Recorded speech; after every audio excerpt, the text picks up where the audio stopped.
Assalamualaikum warahmatullahi wabarakatuh. Saya Rusyanti dengan nomor pokok mahasiswa S1A 20138, Fakultas Ilmu Komunikasi Universitas Subang. Kali ini saya ingin menjelaskan tentang permainan tradisional, yaitu permainan congklak, dengan mata kuliah filsafat dengan dosen Gugun Faisal Rizky, SIKOM, MIKOM. Oke, langsung saja ke slide pertama ya. Oke, di slide pertama ada ujian tengah semester filsafat komunikasi permainan tradisional. Seperti yang tadi, permainan tradisionalnya yaitu permainan congklak. Terus di sini ada perkenalan nama ya. Tadi kan udah pas awal, lanjut ke slide yang kedua yaitu permainan tradisional congklak. Congklak adalah suatu permainan tradisional yang dikenal dengan berbagai macam nama di seluruh Indonesia. Biasanya permainan sejenis cangkang kerang digunakan sebagai biji congklak, tetapi ketika nggak ada biji cangkang bisa diganti dengan biji-biji tumbuhan yang kecil-kecil. Terus bisa diganti juga dengan batu-batu kecil. Di Jawa, permainan congklak itu lebih dikenal dengan nama congklak atau dakon atau dakonan gitu. Lanjut ke slide yang ketiga, itu tentang sejarah permainan congklak. Jadi sejarahnya, permainan tradisional Indonesia disebut congklak yang memiliki akar kuno di Afrika dan di dunia. Salah satu hal yang menarik tentang hidup di Indonesia adalah penemuan beat dan budaya Indonesia yang sebenarnya tidak semua di Indonesia, tetapi berasal dari tanah Kepulauan Indonesia telah dikunjungi oleh pedagang dari berbagai penjuru dunia yang datang untuk membeli rempah-rempah dan kekayaan pertanian lainnya.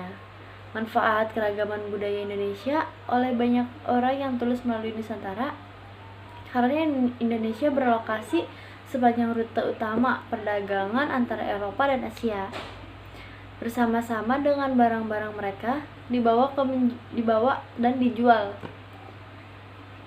Terus pedagang ini membawa budayanya bersama mereka gitu, bersama teman-temannya juga. Ini termasuk agama, bahasa, makanan, tekstil, tradisi juga. Tertulis tentang hubungan kurang dari rempah-rempah, keramik, dan pakaian dari sutra. Namun adalah permainan yang dibawa ke Indonesia oleh wisatawan yang selama berabad-abad. Jadi udah dibawa selama jangka waktu yang lama gitu. Lanjut ke slide yang keempat ya. Langsung ke slide yang keempat, yaitu asal-usul congklak. Congklak memiliki asal Afrika atau berbagai pokoknya dari dunia Arab, tergantung dari teori sarjana yang Anda pilih gitu untuk dipercaya. Terus berbagai bukit tertua ditemukan di National Geographic yang merupakan tempat pengalihan arkeologi dating kembali lagi pada 7000 ke 5000 Masehi. Terus ini tentang letak yang mudah dikenali dari arkeologis dari Gali sebagai congklak papan bermain. Jadi congklak tuh dulu dari papan gitu, dari kayu. Terus lanjut ke slide yang ke-5, yaitu rumusan masalah. Jadi rumusan masalahnya tuh apa pengertian dari congklak, bagaimana sejarah permainan tradisional congklak, dan yang ketiga bagaimana cara memainkan permainan tradisi congklak. Nanti di sini nanti apakah ada gambar congklaknya juga, anak kecil lagi main congklak kayak gitu. Terus cara bermainnya juga bakalan dijelasin di video ini. Nih, slide yang ke-6. Ini di sini kan ada 2 orang. Jadi main congklak harus ada 2 orang.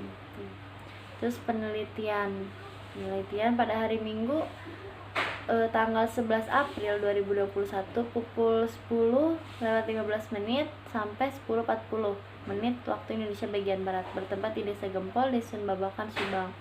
Hasil penelitian, respon pertama yaitu nama Putri Wulandari, usia 10 tahun, jenis kelamin perempuan, status pelajar SD. Yang untuk slide ke-7 yaitu respon dari penelitian 1. Responnya yaitu yang aku tahu tentang congklak, katanya congklak itu permainan yang boleh dilakukan oleh 2 orang pemain saja. Terus permainan congklak juga enakan, katanya gitu. Lanjut ke slide yang ke-8 ya. Slide yang ke-8 penelitian kedua. kebanyakan congklak itu dimainin oleh 2 orang. Penelitian yang kedua, sama pada hari Minggu tanggal 11 April 2021 pukul 10.15 sampai 10.40 waktu Indonesia bagian Barat, bertempat di Desa Gempol, Dusun Babakan, Subang, sama seperti tadi tepatnya. Hasil penelitian respon kedua yaitu nama Pak Hari Aprianto, usia 10 tahun, jenis kelamin laki-laki, status pelajar SD. Lanjut ke respon Pak Hari, slide ke-9. Sama kayak Put katanya, permainan congklak, permainan yang dilakukan oleh 2 orang juga. Main congklak juga enakan, seru, mainnya bisa di dalam rumah juga, tidak harus di luar katanya. Maksudnya jadi main congklak tuh tidak harus di luar rumah gitu, bisa di dalam rumah, jadi nggak harus panas-panasan. Lanjut ke makna permainan congklak. Congklak atau dakon ini mengajarkan bahwa jika kita memiliki kekayaan, kita akan membaginya untuk keinginan pribadi kita gitu. Keinginan pribadi kita akan membelinya satu demi satu gitu, tapi tidak boleh berlebihan. Yang diwakili setelah kita menempatkan 1 biji ke setiap lubang pada lubang congklak, ketika rezeki yang diperoleh berlebihan, kita tidak bisa menyimpan di lubang. Sekali lagi cukup 1 saja. Dan jika kita masih memiliki kelebihan, kita membaginya dengan saudara, tetangga, teman, dan sebagainya. Hal itu ditandai dengan menempatkan 1 biji di setiap celah papan congklak, teman. Lanjut ke slide yang ke-11, yaitu filosofi congklak. Terdapat 7 lubang kecil yang saling berhadapan. Kuantitas 7 lubang di sini ditafsirkan sebagai variasi hari dalam setiap minggu.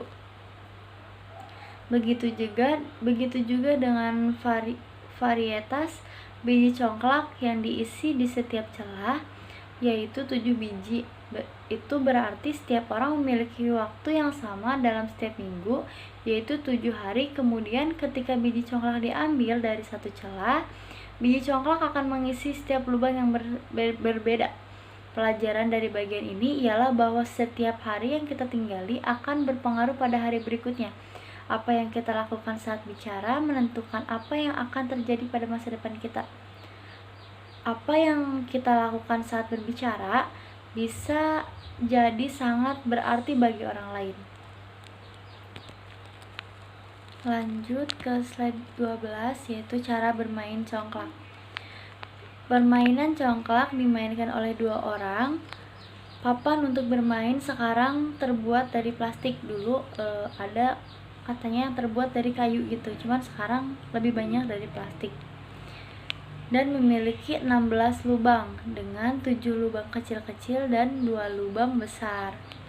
Kalau kata di sini mah itu yang 2 lubang tuh, yang 2 lubang besar itu lubang kita gitu, maksudnya gunung kita gitu.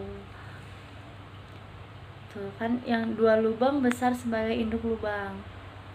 Sebelum permainan dimulai, tiap-tiap lubang kecil diisi dengan 7 buah biji congklak dengan induk lubang yang dikosongkan. Jadi 7 lubang yang saling berhadapan itu diisi dengan 7 biji. Terus yang 2 lubang besar itu kita kosongkan. Permainan dimulai ketika salah satu pemain mengambil biji congklak yang terdapat pada salah satu dari 7 lubang bagian. Kemudian ia harus membagikan ke tiap-tiap lubang. Tidak lupa pemain harus mengisi induk lubang yang memilikinya. Jadi ketika saya nih misalkan yang main duluan mengisi lubang, dan udah itu lubang yang kosong itu tadi kita isi gitu. Pemain lain akan mendapatkan giliran ketika pemain sebelumnya sudah kehabisan biji congklak untuk dibagikan. Permainan selesai apabila semua biji congklak dalam lubang kecil sudah habis. Pemain yang menang ialah pemain dengan jumlah biji congklak terbanyak pada induk lubangnya gitu. Jadi induk lubang yang paling banyak itu yang menang gitu. Kalau di sini mah lanjut ke slide yang ke-13, yaitu manfaat permainan congklak. Belajar menghitung, iya. Belajar memahami aturan juga, melatih kejujuran, menguji kesabaran, dan melatih otak. Belajar menghitung, jadi ketika kita awal tuh ngisi 77 kita pasti ngitung kan, itu secara tidak langsung kita belajar ngitung juga. Terus yang kedua itu belajar memahami aturan, jadi kita bakalan paham gitu tentang aturan, kapan kita harus main dan kapan kita harus berhenti gitu, kapan kita mati gitu ya, istilahnya mati. Melatih kejujuran juga nih, kadang ada aja yang jahil ya, misalkan udah mati di situ, itu tuh kita lewatin gitu, jadi nggak mati gitu. Melatih kejujuran, menguji kesabaran, sabar juga kalau misalkan kita kalah terus nih, kita harus sabar ya, nggak boleh marah-marah di situ. Menguji kesabaran dan melatih otak, yaitu kelima melatih otak. Jadi melatih otak nih, otak kita harus berpikir gimana caranya biar kita nggak mati. Oh ini misalkan di lubang yang ke-5 itu ada 7 biji, gimana caranya biar kita nggak mati. Kita terus harus pinter-pinter lah biar nggak mati. Lanjut ke slide yang ke-14, yaitu kesimpulannya, perubahan zaman membuat kita berubah dari waktu ke waktu. Dalam menghadapi perubahan tersebut, kita harus bisa mendasari hidup kita dengan hal-hal yang bersifat positif. Dengan cara melestarikan kebudayaan, maksudnya tradisional, akan lebih memupuk warga yang berkepribadian menghadapi perubahan zaman dan waktu. Itu sangat baik untuk dilakukan sejak kecil dari pelestarian permainan tradisional. Sebenarnya permainan tradisional itu banyak, bukan hanya congklak saja, cuman yang ada di daerah saya gitu ya, di sini yang masih banyak itu congklak, yang masih sering dimainin. Terus slide terakhir yaitu terima kasih bagi yang udah menonton. Sebelumnya mohon maaf entah dari salah perkataan, salah dari perketika, atau dari suara yang tidak wajar didengar, soalnya di sini sangat berisik gitu ya, mohon dimaklumkan. Akhir kata saya ucapkan terima kasih sekali lagi. Assalamualaikum warahmatullahi wabarakatuh. Bye bye, see you next video.